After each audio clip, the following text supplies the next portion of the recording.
আরে মহাশ্রেষ্ঠী, আসুন আসুন, আসন গ্রহণ করুন। আর তুমি যাও, চিন্তামণিকে গিয়ে বলো আমি এসেছি।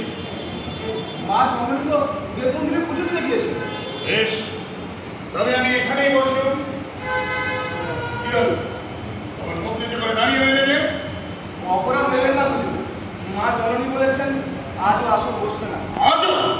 কারণ কারণ জানতে পারি কি?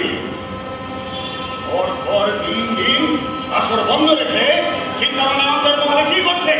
আমাদের মহাশ্রেষ্ঠী হিসেবে সেটা আমার জানা দরকার। আগে হুজুর সামান্য মণি দিনের পর দিন এরকমভাবে নগরের মহাশ্রেষ্ঠীকে নিরাশ করবে, তা আমি কিছুতেই মেনে নেব না। বলো, চিন্তামণিকে বলবে কাল আমি আবার আসবো। কাল যদি আসর না বসে তাহলে তাহলে এই নটি পাড়া আমি ছাড়িয়ে পড়িয়ে হত্যা করে দেবো। হ্যাঁ, দেব মন্দিরে চিন্তামণি কি একাই গেছে, সঙ্গে আর কেউ আছে? আছে হুজুর, আছে।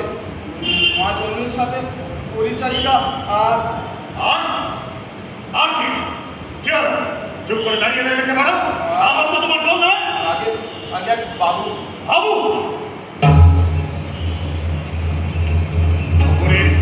মহাশ্রেষ্ঠী নদীর সাথে অন্য পুরুষ, কি স্পর্ধা! এই বাবু, কি তার নাম? আগে বিল্লমঙ্গল। বিল্লমঙ্গল কোথায় নিবাস? সঠিক জানি না, তবে শুনেছি নদীর ওপারে থাকে। নদীর ওপারে বিল্লমঙ্গল? তুমি কি রামদাস ঠাকুরের ছেলে? আগে ওই নামটা শুনেছি একবার বটে।